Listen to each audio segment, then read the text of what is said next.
누가복음 제2장입니다. 누가복음 2장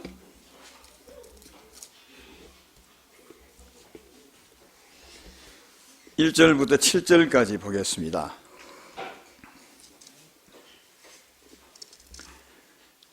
제가 봉독합니다. 누가복음 2장 1절부터 그때 가이사 아구스도가 영을 내려 천하로 다 호적하라 하였으니 이 호적은 구레노가 수리아 총독이 되었을 때 처음 한 것이라. 모든 사람이 호적하러 각각 고향으로 돌아가매 요셉도 다윗의 집 족속이므로 갈릴리 나사렛 동네에서 유대를 향하여 베들레헴이라 하는 다윗의 동네로 그 약혼한 마리아와 함께 호적하러 올라가니 마리아가 이미 잉태하였더라. 거기 있을 그때 해산할 날이 차서 첫 아들을 낳아 강보로 싸서 구유에 뉘었으니 이는 여관에 있을 곳이 없음이로라. 아멘. 오늘은 역사의 주관자는 하나님, 아주 거창한 제목으로 주일 마지막이 아니라 2019년도 마지막 주일 일부 예배 말씀을 하겠습니다. 오늘 말씀은 좀 서론이 좀 길 것입니다. 편안한 마음으로 쭉 들어보시면 나중에 이해 잘 하시고 결론 부분을 잘 이해하지 않을까 그렇게 생각합니다. 오늘 읽었던 말씀은 예수님이 이 세상에 나실 때 그때 얘기를 말씀을 하고 있습니다. 예수님의 육신의 모친, 우리의 주님 그리스도죠. 그리스도의 육신의 부모는 누구죠? 요셉과 마리아였습니다. 요셉과 마리아는 나사렛이라는 동네에 살았습니다. 갈릴리 나사렛 동네라는 곳에서 살았습니다. 근데 이제 정혼한 사이이기 때문에 한 집에서 살았는데, 우리가 알고 있다시피 마리아는 이때 이미 성령으로 예수님을 잉태하고 있었습니다. 그리고 날이 지나서 해산할 나이 거의 가까워오고 있을 그때였는데, 어느 날 로마 황제 아구스도라는 사람이 각자 고향으로 돌아가서 호적하라고 그렇게 했습니다. 호적하려면 이제 고향으로 가야 되죠. 아마 인구 조사를 하기 위해서 호적하라 했던 것 같아요. 그때 그 유대 지역을 통치하는 사람은 시리아에 있는 총독 구레노라는 사람이었습니다. 로마에서 파송된 구레노라는 사람인데, 이 사람이 아구스도 황제의 영을 받아서 유대 지역에 이제 명을 내린 거죠. 아구스도 황제가 호적하라고 명을 내려서 각기 고향으로 돌아가 호적을 하시오. 그렇게 이제 했습니다. 이때 요셉이라는 사람은 나사렛에 살았지만 그 고향은 베들레헴이었습니다. 그래서 자기 정혼한 여자 마리아와 함께 고향으로 갈 수밖에 없었습니다. 지도책을 보면 나사렛에서 베들레헴까지 굉장히 거리가 멉니다. 직선 거리로 한 150km, 60km 좀 되고요. 길을 따라가면 한 200km 안 될까 생각하는데, 우리 같으면 이제 마산에서 대전 좀 지나서까지가 될 것 같습니다. 대전 좀 지나서 청주까지 하면 될 것 같아요.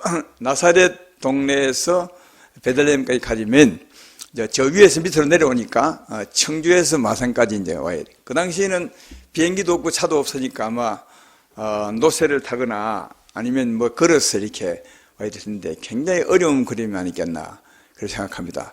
그렇지만 황제의 명이 있어서 그 베들레헴으로 왔습니다. 와서 이제 있을 때 해산할 때가 쳐서 아이를 낳았다고 그렇게 말씀합니다. 예수님을 낳으셨습니다. 우리의 구주를 낳으셨다 그것입니다. 근데 성경에 보면 미가서 5장 2절에 보면 구주가 어디에 날 것을 이렇게 말합니다. 베들레헴 에브라다야, 나는 유다 족속 중에 작을지라도 이스라엘을 다스릴 자가 내게서 내게로 나올 것이라. 그의 근본은 상고의 영혼에 있느니라. 영원하신 하나님이 사람으로 태어나실 우리의 구주가 베들레헴에서 날 것이라. 그렇게 이제 말했습니다. 그러니까 이 말씀대로 그 예수님이 딱 그 고향에 와서 아이를 낳게 된 겁니다. 이 말 이해되시죠? 이 말씀대로 하필이면 그때 딱 와서 아이를 이렇게 낳았습니다. 우리가 이 말씀에 약간 가정을 해볼 수 있습니다. 만약 이 황제 아구스도가 명을 내리지 않았다면 어떻게 됐겠느냐. 그 먼 길을 요셉과 마리아가 올 리가 없지 않습니까? 나사렛에서 살았으니까요. 아마 황제 아구스도의 명이 없었으면 해산할 날이 가까웠으니까 나사렛에서 아기를 낳았게 될 것이고, 그러면 하나님 말씀이 엉터리가 되는 겁니다. 근데 황제가 딱 그때 호적하라고 말했고, 그래서 이제 호적하라고 해서 불편하지만 베들레헴에 왔을 때 아이를 낳게 되어서 그 말씀대로 딱 이루어지게 된 것임을 볼 수 있습니다. 이걸 봤을 때 아구스도 황제의 호적하라는 명을 내리시니까, 물론 황제지만 누가 역사했겠느냐? 누가 했겠습니까? 하나님이 역사하신 것을 잘 알 수 있죠. 아구스도 황제는 예수님을 믿는 사람이 아닙니다. 하나님 믿는 사람도 아니고요. 그러니까 하나님의 음성을 들은 것은 아니에요. 다만 아구스도 황제는 아마 자기가 나라를 잘 통치하기 위해서, 그때 영역이 넓었으니까, 세계에서 힘이 가장 좋은 나라였으니까 자기의 영역이 얼마나 되는지, 또 자기가 통치하는 사람은 얼마나 되는지 더 잘 다스리기 위해서 인구 조사 호적을 하라 했겠지만, 그러나 그 뒤에 그렇게 하신 이가 누구라고요? 하나님이셨다. 하나님이 아구스도를 주관하고 계심을 잘 발견해 볼 수가 있다 하는 겁니다. 그래서 이 성경 말씀대로, 하나님 말씀대로 예수님이 베들레헴에서 태어나게 되는데, 그 후에 어떻게 되셨느냐? 아까 제가 말했죠. 서론이 길 것이라고요. 쭉 한번 들어보시면 이게 무슨 말씀하는지 이해가 될 것이라고 생각이 됩니다. 그 후에 요셉과 마리아는 고향이 사는 곳이 나사렛이니까 나사렛으로 다시 돌아와야 되지 않겠습니까? 그런데 나사렛 돌아오지 않고 어디를 가느냐? 다시 더 밑으로 애굽으로 내려갑니다. 왜 애굽에 내려갔냐 하면, 그때 유대를 통치하는 왕이 헤롯이었는데, 헤롯이 동방박사가 예수님에게 선물을 드리려고 오다가 이 헤롯 왕을 만나게 됩니다. 그때 이제 동방박사가 이 성경에 있는 대로, 성경이 오시리라 하는 그리스도가 베들레헴에 태어났습니다, 이렇게 알려주게 됩니다. 그때 이제 헤롯 왕은 자기가 왕인데 또 다른 왕이 태어난다고 하니까 이걸 죽여야 되겠다 이렇게 생각하고 이 헤롯 왕이 예수님을 죽일 계획을 합니다. 그래서 이제 하나님이 그걸 모르실 리가 없잖아요. 마태복음 2장 13절에 이렇게 말합니다. 그들이 떠난 후에 주의 사자가 요셉에게 해몽하여 이르되, 헤롯이 아기를 찾아 죽이려 하니 일어나 아기와 그의 어머니를 데리고 애굽으로 피하여 내가 내게 이르기까지 거기 있으라. 이렇게 이제 하나님께서 사자를 보내사 꿈에 이렇게 말씀을 하게 되고, 요셉과 마리아는 아마 산후조리도 못하고 아이를 데리고 애굽으로 갔습니다. 근데 애굽 가서 사는데, 애굽 가서 사는 것도 이미 성경에 예언이 되어 있습니다. 마태복음 2장 15절에 이렇게 되어 있습니다. 헤롯이 죽기까지 거기 있었으니 이는 주께서 선지자를 통하여 말씀하신 바 애굽으로부터 내 아들을 불렀다 함을 이루려 하심이라. 오랜 전에 하나님이 예언한 말씀이 있는데, 그 애굽에서 내 아들을 부를 것이다, 이런 이제 말씀이 있었습니다. 이제 그 말씀대로 하나님이 이루셔서 애굽에 살게 했다는 것을 잘 알 수가 있습니다. 그리고 세월이 좀 지나서 헤롯 대왕이 죽습니다. 그러면 이제 거기 애굽에 살 필요가 없잖아요. 그때 다시 하나님께서 사자를 보내서 이렇게 말합니다. 마태복음 2장 19절로 20절에 헤롯이 죽은 후에 주의 사자가 애굽에서 요셉에게 해몽하여 이르되, 여기 해몽은 꿈에 나타나서 말씀하는 거죠. 이르되 일어나 아기와 그 어머니를 데리고 이스라엘 땅으로 가라. 아기의 목숨을 찾은 자들이 죽어다니라. 그렇게 말씀합니다. 그래서 이 하나님 사자의 명을 받고 요셉과 마리아는 아기를 데리고 다시 나사렛 동네로 오게 되는데, 나사렛에 살게 되죠. 고향은 베들레헴이지만 예수님이 나사렛에서 살게 됩니다. 마치 고향처럼. 그래서 이제 그것을 두고 또 선지자가 미리 예언한 말씀이 있습니다. 마태복음 2장 23절에 나사렛이라는 동네에 가서 사니 이는 선지자로 하신 말씀에 나사렛 사람이나 칭하리라 하심을 이루려 하심이라. 그러니까 그 나사렛 와서 살게 되었기 때문에 예수님을 나사렛 예수라 이렇게 이제 불렀는데, 그것도 이미 오랜 전에 하나님이 선지자 통해서 예언한 말씀이 있어서 예언대로 되었다, 그렇게 말씀합니다. 예수님의 나심의 그 주변의 이야기를 보면 다 하나님의 뜻대로 된 것을 볼 수 있습니다. 그것도 하나님이 오랜전에 예언해 놓은 대로 이루어진 것을 볼 수 있다. 이걸 보고 여러분 어떻게 생각하십니까? 하나님이 전능하시니까 미리 될 일을 다 미리 보시고 예언을 해 놓은 것입니까? 아니면 하나님 말씀하시고 말씀대로 이루어 가신 것입니까? 크게 말씀해 주이소. 어떻게 해요? 이 하나님 전능하시니까 쭉 되어질 일을 미리 보고 이렇게 그렇게 될 것이다. 애국으로 피할 것이며 아니면 다시 나사렛 돌아오고 이렇게 미리 아시고 기록해 놓은 것인가? 아니면 하나님 미리 말씀하시고 말씀대로 이루어 가신 것인가? 두 번째로 아주 똑똑하십니다. 주세홍 교수님. 하나님 미리 말씀하시고 이루어 가신 거예요. 그래서 말씀을 이루려 하심이라. 이렇게 했냐. 우연히 되어진 일을 미리 보고 기록한 것이 아니라 미리 말씀하시고 말씀대로 이루신 하나님이시다. 그래서 이 말씀을 이루기 위해서 하나님 때때로 왕을 이용하기도 하고 세상 임금을 사용하기도 하고 또 세상 임금으로부터 지키고 보호하기도 하고 그래서 하나님이 말씀해 놓은 대로 이루어 가신 것을 발견해 볼 수가 있습니다.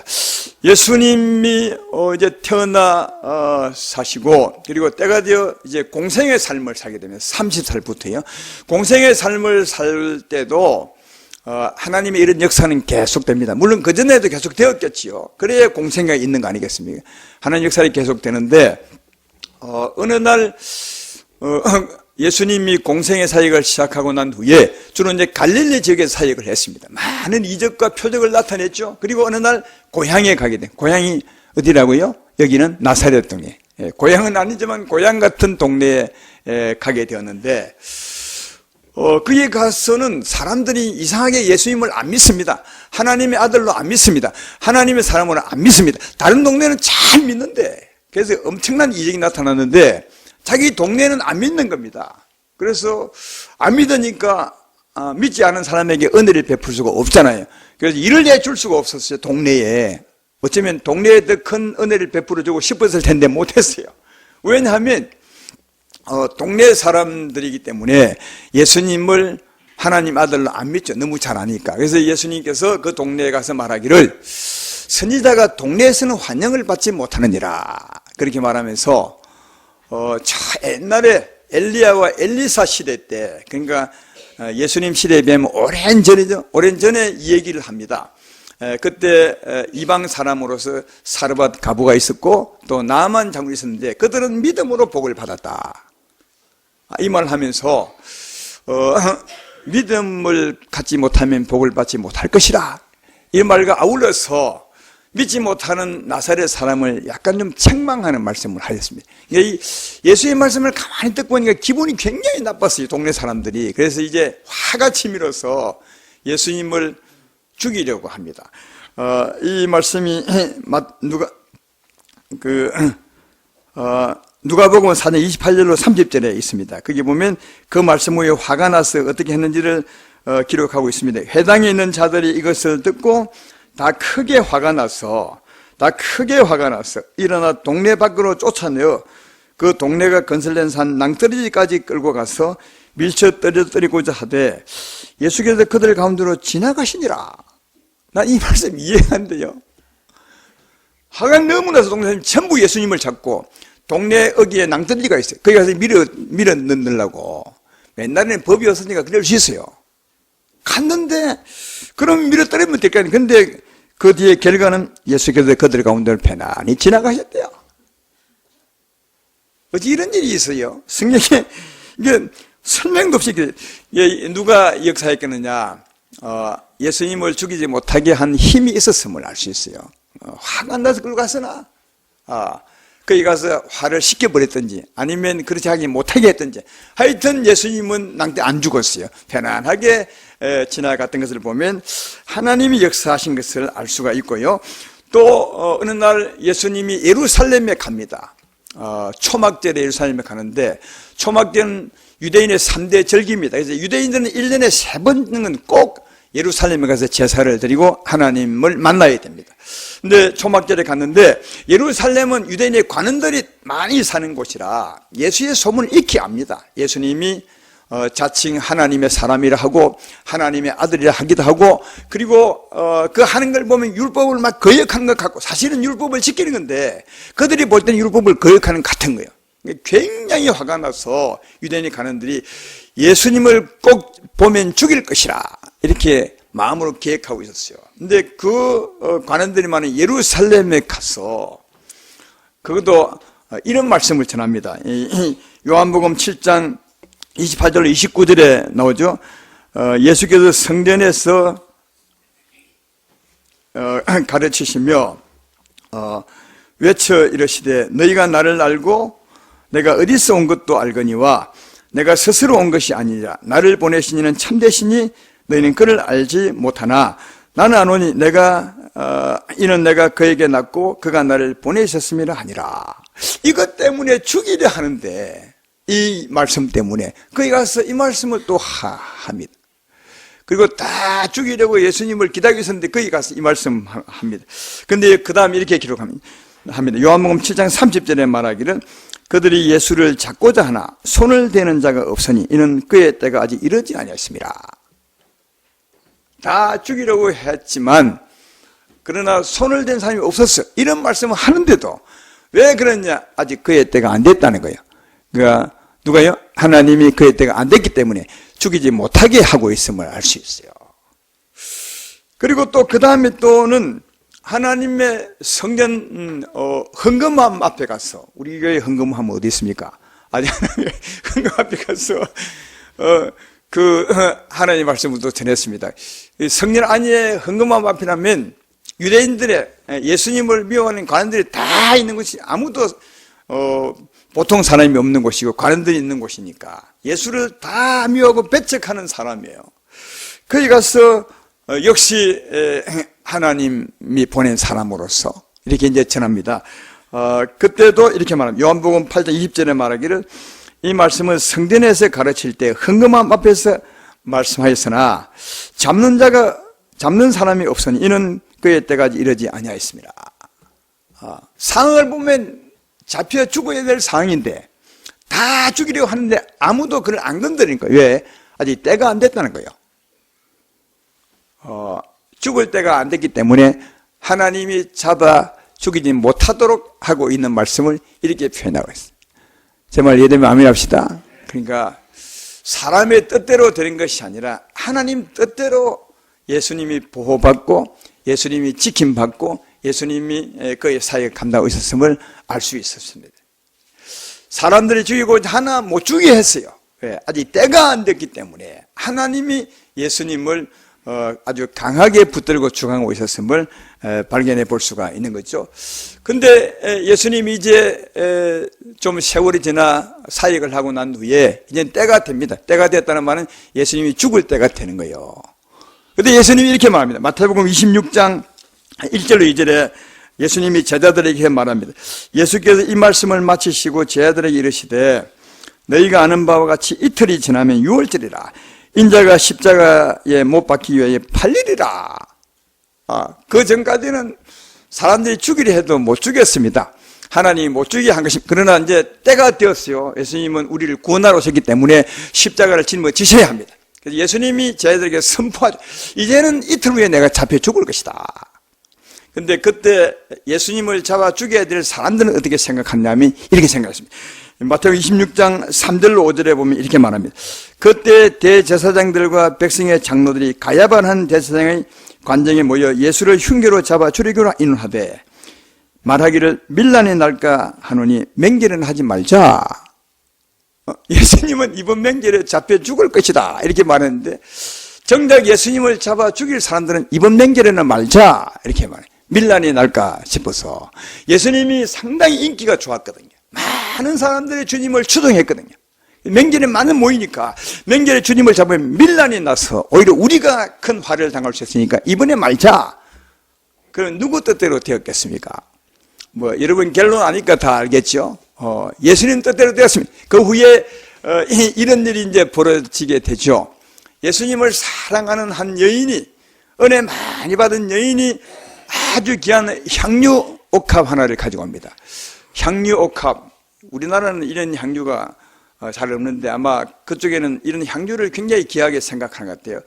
얼마나 비싸냐면 옛날 돈을 지금 돈으로 계산하면 한 3천만 원 되는 것 같아요. 3천만 원을 다 깨서 예수님 머리에 부었어요. 이게 그때 그들이 사랑하는 사람에게 사랑의 표현이에요. 정말 굉장하고 공경하는 사람에게 귀한 향유를 껴서 머리에 붓는 것이 그를 정말 공경하고 사랑하는 표현입니다. 이 여인이 그랬습니다. 그때 이게 3천만 원치를 부었으니까 제자들 중에 가룟 유다가 보기를 그 사람은 돈을 좋아하는 사람이니까 되게 아까웠어요. 그래가지고 이렇게 말하죠. 그걸 어떻게 허비하느냐. 그걸 팔아서 가난한 사람이 주면 많은 사람을 먹이 살릴 텐데 왜 그걸 부어서 허비해 버리느냐. 이 사람은 사랑하기 위한 것이 아니라 돈이 아까웠어.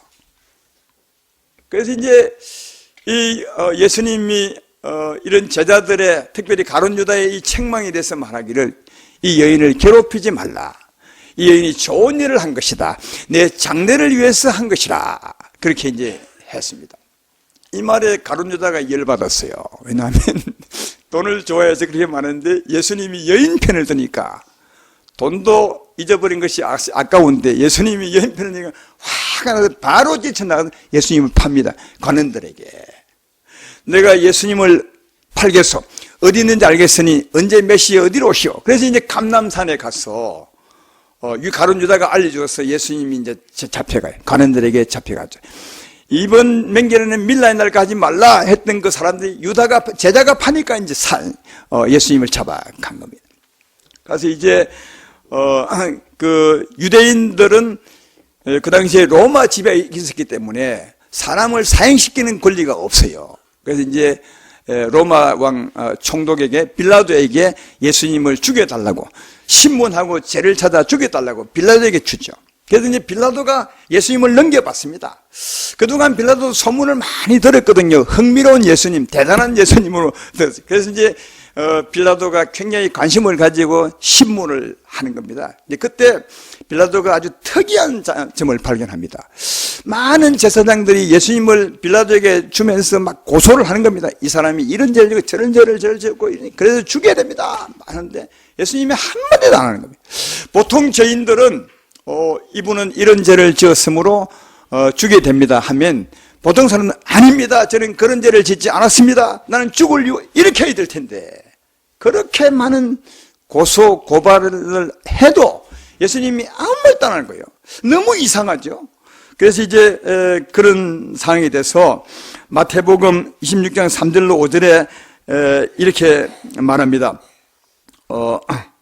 마태복음 27장 13절로 14절에 이렇게 말합니다. 이에 빌라도가 이르되 그들이 너를 쳐서 얼마나 많은 것으로 증언하는지 듣지 못하였느냐 하되 한마디도 대답하지 아니하시니 총독이 크게 놀라더라. 보통 죄수와 전혀 다른 거예요. 이분 진짜 이상한 분이다. 그래서 이제 빌라도가 참 이상하다고 생각하고 신문하는데 아무리 죄를 찾아도 죄가 없어요. 특별히 빌라도는 로마 총독이니까 로마를 향한 어떤 이런 큰 죄를 지었나 아무리 찾아봐도 죄가 없고 백성을 향해 찾아봐도 죄가 없는 거예요. 빌라도가. 근데 그때 빌라도 아내가 빌라도를 찾아와서 말하기를 어젯밤에 내가 꿈을 꿨는데 이 예수라는 사람 때문에 엄청 고생했습니다. 그러니까 예수님을 절대로 건드리지 마시오. 그래서 빌라도가 죄를 찾아도 보지 않고 자기 부인까지 찾아와서 예수님을 건드리지 말라 하니까 이제는 예수님을 놓아줘야 되겠다. 이게 이 마음이 먹습니다. 그래서 이제 놓아주게 됐다는 마음을 가지고 유대인들에게 나갑니다. 유대인들에게 나가서 말하기를 내가 예수님을 아무리 신문해도 죄를 찾지 못하였으니 나는 놓아주기를 바라노라. 예수님을 놓아주려고 빌라도가 애를 쓰죠. 그때 이제 그 빌라도가 놓아주겠노라 했을 때 그 말을 들었던 유대인들이 어떻게 하냐면 이렇게 말을 합니다. 그 요한복음 19장 7절에 이렇게 말. 유대인들이 대답하되 우리에게 법이 있으니 그 법대로 하면 그가 당연히 죽을 것은 그가 자기를 하나님의 아들이라 합니다. 이래요. 근데 이 말 듣고 빌라도가 다시 한번 깜짝 놀랍니다. 왜냐하면 지금까지 예수님을 신문해봐도 이상한 사람이요. 보통 사람이 아니에요. 그런데 내가 예수를 놓아주게 했더니 그 군중들이 외치는 말이 뭐냐 하냐면 그가 자기를 하나님의 아들이라 합니다. 근데 빌라도가 받은 진짜 아들 같아요. 그래서 아주 그 말에 크게 두려움을 갖고 다시 예수님을 데려갑니다. 관정으로 데려가서 너 진짜 어디서 왔느냐? 하나님의 아들 맞느냐 아니냐? 그때 예수님이 맞다면 어떻게 했으면 바로 풀어주죠. 예수님 입을 딱 다물어요. 입을 딱 다물어요. 왜냐하면 예수님은 지금 죽어야 되니까요. 근데 이제 빌라도가 이렇게 말하죠. 어떻게 말하냐면 요한복음 19장 10절에 이렇게 말합니다. 빌라도가 이르되 내게 말하지 아니하느냐? 내가 너를 놓을 권세도 있고 십자가에 못 박을 권세도 있는 줄 네가 모르느냐? 그러니까 빌라도가 예수님 말을 안 하니까 내가 너를 죽일 권세도 있고 너를 살릴 권세는 내게 있지 않느냐? 이렇게 말할 때 예수님이 이렇게 말합니다. 요한복음 19장 11절에 예수께서 대답하시되 위에서 주지 아니하였더라면 나를 해할 권세가 없으리니 그러므로 나를 넘겨준 내게 넘겨준 자의 죄는 더 크다 하시니라. 네가 나를 죽일 권세 있는 것이 아니라 하나님이 내게 죽일 권세를 주지 않으면 너는 나를 못 건든다. 이게 딱 말이에요. 네가 나를 건드는 것이 아니라 하나님이 주셔야 되는 거다. 그래서 이제 빌라도가 이 말을 듣고는 이분은 진짜 하나님과 관계 있는 사람 하고 놓아주려고 진짜 풀어주려고. 우리 같으면 이런 말 들으면 더 열받을 텐데 빌라도는 신문해보니까 이 특이한 사람이에요. 그래서 놓아주려고 어떻게 하느냐 하면 유대인들에게 가서 이걸 놓아주겠소. 죄가 없어. 이랬는데 이 유대인들의 마지막 외침 때문에 예수님을 십자가에 넘겨줍니다. 그 외침이 뭐냐면 요한복음 19장 12절로 31절에 나옵니다. 이러함으로 빌라도가 예수를 놓으려고 힘썼으나 유대인들이 소리질러 이르되 이 사람을 놓으면 가이사의 충신이 아니니이다. 무릇 자기를 왕이라 하는 자는 가이사에 반역하는 것이니다. 이 빌라도가 이 말을 듣고 예수를 끌고 나가서 돌을 깐 뜰에 있는 재판석에 앉아 있더라. 이 말 듣고 예수님을 내줬다는 거예요. 뭐냐면 관중들이 예수님 왕이라 하는데 이를 살리면 당신은 로마 황제를 거역하는 겁니다. 이 말을 듣고 예수님을 풀어주면 그는 진짜 로마 황제를 거역합니다. 자기 목숨을 내놔야 돼. 이게 자기 목숨 때문에 자기 죽는 것이 너무너무 두려워서 예수님을 놓아주고 싶어도 놓아줄 수 없고 어쩔 수 없어서 십자가에 내어줬어요. 정말 이들 마음이랍시다. 그러니까 이런 빌라도의 뜻대로 된 것이 아니에요. 빌라도는 놓아주려고 예를 썼어요. 알고 보면. 근데 빌라도가 놓아주려 한 뜻대로 된 것이 아니라 하나님께서 때가 되면 죽게 하신 그 뜻대로 된 것을 발견해 보시다. 이것을 두고 사도행전 2장 23절은 이렇게 말합니다. 그러니까 하나님께서 정하신 뜻과 미리 아신 대로 내어준 바 되었거늘 너희가 법오는 사람들의 손을 빌어 못 박아 죽였으리라. 그러니까 빌라도를 하나님이 사용했을 뿐입니다. 하나님의 뜻대로 예수님은 십자가에 때가 되어 내어주고 죽었던 것을 발견해 볼 수 있습니다. 여기까지 서론입니다. 그러니까 오늘 서론이 길대는데 잘 들으셨습니다. 제가 쭉 말씀을 들어보면 이게 여러분 이 사람의 뜻대로 된 것이 아니고 하나님의 뜻대로 다 되셨어요. 사람의 뜻대로 된 게 없어요. 하나님 뜻대로 다 되셨어요. 그러니까 하나님이 세상의 주관자, 역사의 주관자임을 알 수 있어요. 이사야 46장 10절에 보면 이런 말씀을 합니다. 내가 시초부터 종말을 알리며 아직 이루지 아니한 일을 예적부터 보이고 이르기를 나의 뜻이 설 것이니 내가 나의 모든 기뻐하는 것을 이루리라 하노라. 하나님은 일하시되 처음부터 말씀해놓고 말씀을 딱 미리 해놓고 쫙 이루어가는 분이시라. 여러분 말씀해놓고 그대로 이루어간다면 이분 진짜 대단함을 천지 만물을 주관하지 아니하면 절대로 할 수 없어요. 여러분들도 때때로 계획을 짤 때가 있죠. 1년 후에 내가 유럽 여행을 가지라 이렇게 합니다. 근데 뭐 그래서 갈 때도 있지만 대부분은 못 갑니다. 왜 못 가느냐? 가보면 일이 있어요. 가보면 예상치 못한 일이 있어서 못 갈 때가 있죠. 그러니까 우리 인생은 참 약하다는 거예요. 왜?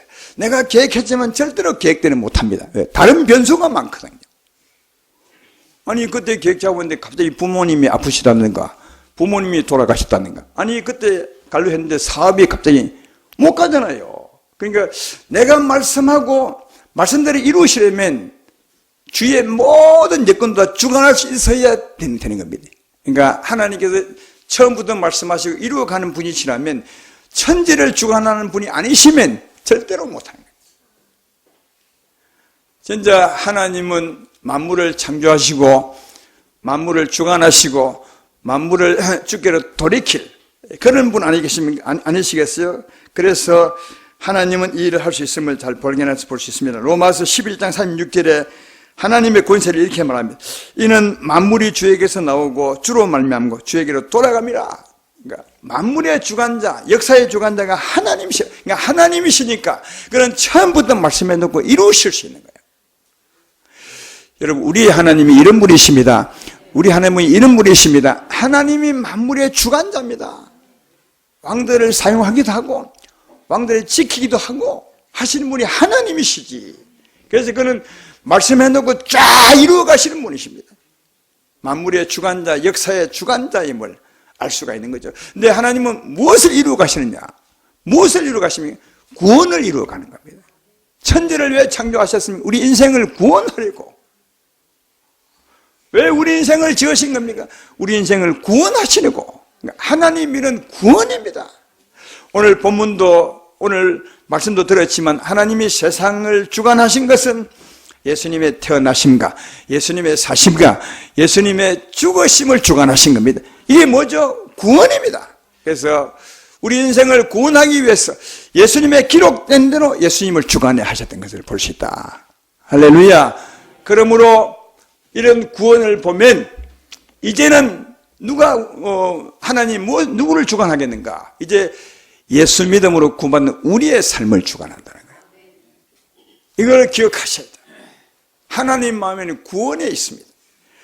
구원을 위해서 예수님을 주관했다면, 그래서 예수님이 구원을 위해서 십자가를 성공적으로 주셨다면 이제는 그를 믿음으로 구원받은 우리를 향해서 주의 뜻이 있습니다. 그래서 예수 믿음으로 구원받은 우리의 삶을 그가 예수님을 주관한 것처럼 주관하시게 됨을 알 수 있습니다. 실제로 성경도 그렇게 말합니다. 민수기 15장 41절에 보면 하나님이 우리를 구원하신 목적을 말하죠. 나는 여호와 너희 하나님이라.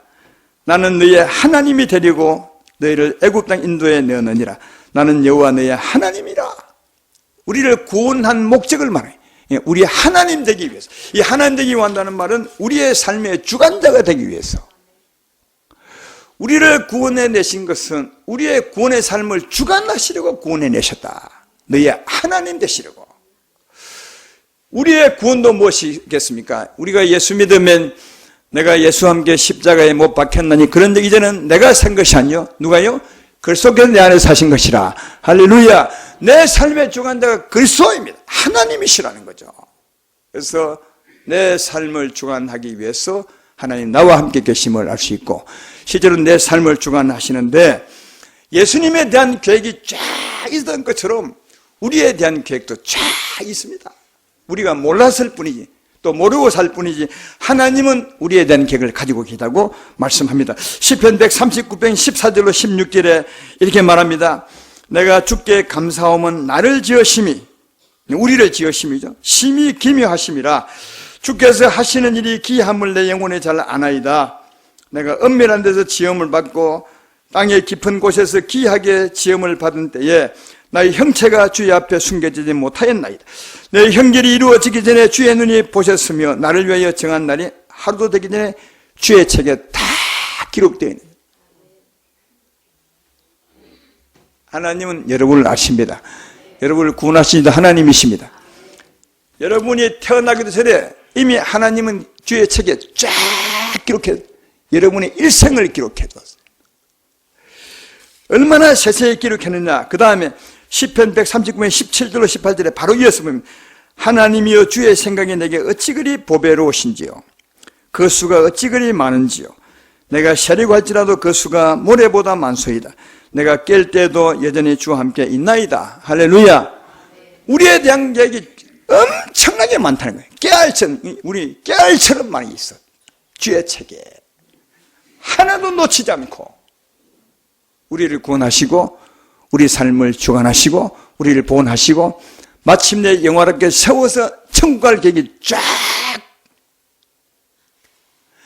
이걸 왜 미리 안 알주겠냐? 미리 알주면 다 놀 거라 아마. 하나님 미리 할 건데 뭐 괜히 뭐 고생할 필요 있어. 내가 놀아도 하나님이 할 거. 하나님이 그래서 해주지 않을 뿐이지. 하나님은 우리의 된 계획을 다 가지고 계십니다. 할렐루야. 하나님은 예수님에 대한 계획을 다 가지고 그대로 하셨어요. 이미 말씀하시고 이루신 것처럼 우리 향한 계획도 다 있어지고 그대로 하신다는 거예요. 우리 삶의 주관자가 누구래? 하나님이시다. 이걸 알면 세상 살 때 두려워할 필요가 진짜 없어요. 두려워할 필요가 진짜 없어요. 내 삶의 주관자가 하나님이시니까 두려워할 이유가 어디에 있겠어요? 전혀 두려워할 이유가 없음을 알 수 있죠. 왜냐하면 사람이 나를 주관할 수 있는 것이 아니면 내 운명이 하나님께 있습니다. 우리는 때때로 내 운명이 어려움에 있는 것처럼, 어려운 삶이 나를 어찌하는 것처럼, 또 이웃이 나를 어찌하는 것처럼 할 때가 참 많아서 두려워하고 염려할 때가 참 많은데 아니라는 거예요. 우리의 삶은 하나님이 주관한다는 거예요. 그러니까 사람들이 예수님을 죽이려 해도 못 죽입니다. 왜? 하나님에 있기 때문에. 하나님이 때가 되지 아니하면 그들이 힘들긴 할 수 있어도 절대로 내 운명이 바뀌지 않는다. 그 말이죠. 그래서 예수님은 이걸 알기 때문에 진짜 편안하게 사신 것 같아. 자기를 죽이려는 사람은 그 동네 갑니다. 그리고 죽이려는 사람이 우글우글하는 그 성전에 들어가서 나는 하나님의 아들입니다. 나를 믿어야 구원을 받아. 이렇게 말해요. 아니 그것 때문에 죽이려 하는데 그 사람들 안에 갔어요. 왜 이렇게 했습니까? 아직 때가 안 되었고 나를 주관하는 당신들이 아니라 하나님이심을 알았습니다. 그래서 예수님은 편안하고 담대했어요. 우리도 내 삶의 주관자, 내 운명은 하나님께 있음을 안다면 어느 상을 만나도 담대할 수 있죠. 당신이 나를 주관하는 것이 아니라 내 삶의 주관자는 하나님이시다. 오늘 이후로 내 삶의 주관자가 하나님이심을 믿고 담대하게 사시기를 주의 이름으로 축원합니다. 죽을 것 같아도 절대로 안 죽습니다. 왜냐하면 하나님의 손에 달렸습니다. 그러니까 하나님 믿음으로 담대하게 사시기를 주의 이름으로 축원합니다. 어쩌면 하나님의 계획이 내게 다 있다, 이걸 미리 알고 믿고 사는 사람은 더 편안하게 오래 살지 몰라요. 그러나 이걸 알면서도 믿지 못하고 두려워 떨게 살면 어렵게 살고 오히려 하나님 은혜를 덜 받을 수 있어요. 그러니까 이것을 믿고 담대하게 사시는 여러분 되기를 주의 이름으로 축원합니다. 하나님이 내 삶을 주관하신다면 우리가 해야 할 일이 두 가지 있어요. 하나는 어떤 행편에 처해서도 누구 뜻대로 살아야 되겠습니까? 하나님 뜻대로 살아야 돼요. 왜? 사람들이 왜 어려운 상황을 만나면 하나님 뜻을 저버리냐? 그 어려움 때문에 내가 죽을까 봐, 어려움 때문에 손해볼까 봐, 그것 때문에 하나님 있는 사람이 어려움에 딱 처하면 인경변으로 변명하거나 아니면 거짓말하거나 속이거나 피하죠. 근데 만약 내 삶의 주관자가 하나님이심을 안다면 네가 나를 죽이려 해도 죽일 수 있는 것이 아니라 나는 하나님께 있음을 안다면 그 상에서도 하나님 앞에 떳떳하게 말하죠. 하나님 말씀을 하죠. 이해되시죠? 그러니까 사랑하는 여러분, 내 삶의 주관자가 하나님이심을 안다면 어떤 상을 만나도 하나님 뜻대로 살 수 있죠.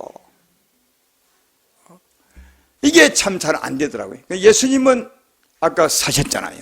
그 위험한 상황에서도 자기 삶의 주관자가 당신이 있는 것이 아니라 하나님께 있으니까 여전히 하나님 말씀을 합니다. 그것 때문에 죽게 생긴데도 하나님 말씀을 합니다. 왜냐하면 하나님이 그 삶의 주관자거든요. 우리가 이게 부족하기 때문에 때때로 피하고 변명하고 하나님 보시기에 잘못할 때가 참 많을 때가 많은데, 그러나 하나님이 내 삶의 주관자임을 안다면 어떤 상황에서도 담대할 수 있고 하나님의 마음과 뜻으로 살아갈 수 있습니다. 어떤 상황에서도 하나님 뜻대로 한번 살아보십시오. 절대로 그 상이 어렵게 하거나 그 사람이 나를 해할 수 없습니다. 하나님이 오히려 더 그런 상에서도 하나님 뜻을 따라 살아간 나를 더 높일 것이며 더 세워주리라 믿습니다. 그러므로 하나님이 내 삶의 주관자임을 아시고 어떤 상에서도 하나님을 경외하며 사시는 여러분 되기를 주의 이름으로 축원합니다. 또 한 가지, 어떤 상황도 하나님이 만나게 하는 거예요. 내 삶의 주관자가 하나님이시면 만나는 상황도 하나님이 만나게 함을 꼭 기억하셔야 돼요. 오늘 아구서도 황제가 온 천하의 명하에서 호적하라 했어요. 그때 아까 말했던 것처럼 요셉과 마리아는 저기 나사렛에 살았어요. 나사렛에서 베들레헴까지 가면 굉장히 멀어요. 얼마나 불편하고 힘들겠어요. 그 시대에 오늘날 같은 시대도 아니고. 그러면 이렇게 할 수 있죠. 무슨 이런 날에 우리 부인 아기도 비어 있는데 호적하는 말이냐. 진짜 불평하고 짜증낼 수 있어요. 그러나 어쩔 수 없이 가야 돼요. 황제의 명이니까 안 가면 죽을 수 있거든요. 그러니까 어쩔 수 없이 갈 수가 있지만 이렇게 생각해요. 이게 하나님이 하신 일이다. 하나님이 나를 위해 하신 일이다 생각하면 정말 감사함이 전혀 달라지죠. 똑같은 상황에 전혀 다르게 살 수 있다니까요. 근데 사실 그게 맞는 거예요. 여러분 그때 호적하라고 로마 땅이 얼마나 넓으면 그 넓은 땅에 다 했어요. 다 했어요. 근데 진짜 호적하라는 이유는 딱 한 가지입니다. 예수님을 베들레헴에 가게 하려고. 그거 위에 없어요. 다 헌혈이요. 다른 이유가 없었던 거예요. 어디 예수님을 베들레헴에 가니 그 일에 있었어요. 그러니까 이걸 보면 예수님에게 하나님 뜻이 있었던 것처럼 오늘날은 예수 믿는 우리에게 있어요. 우리에게 많은 일이 벌어지고 주위에 큰 일이 벌어져도 하나님의 관심은 여러분에게 있어요. 그러니까 이걸 우리가 안다면 내게 만나게 한 이런 환경을 주시니까 하나님이시다. 이런 환경 가운데서 하나님 뜻대로 살려고 이런 환경 가운데서도 하나님 주였으니까 감사함으로 살게 하려고 주신 것이다. 이렇게 생각하셔야 돼요. 그러면 전혀 다른 삶을 살 수 있어요. 어떤 환경을 만나도 하나님이 나를 위해 주신 것이다. 내가 생각할 때 불편하고 어렵고 하더라도 하나님이 나를 위한 것이다. 이렇게 생각하면 감사할 수 있어요. 하나님을 더 사랑할 수 있어요. 예수님은 그렇게 생각했더라고요. 예수님은 어려운 일이 얼마나 많았어요. 근데 이 어려운 일은 사람이 준 것이 아니라 하나님이 나로 하여금 이 길을 가게 하신 것이다. 이렇게 생각했어요. 그래서 그런 범사에 하나님에게 순종하는 마음으로 그 길을 갔어요. 십자가 짊어지고 갈 때도 그 고통이 얼마나 힘들었겠어요. 정말 힘들었겠지만 성경은 이렇게 말합니다. 앞에 있는 즐거움을 위해서 하나님의 뜻을 따라 그 길 갔대요. 그러니까 보통 사람 같으면 십자가 짊어지고 진짜 원망을 해도 그런 원망이 없어요. 가슴 터질 원망을 해야 되겠지만 이게 하나님이 내게 보고 가능한 거다. 이렇게 하니까 정말 감사함으로 앞에 있는 즐거움 위해서 하나님을 사랑함으로 그 길 갔대요. 이게 우리 향한 하나님의 뜻이요.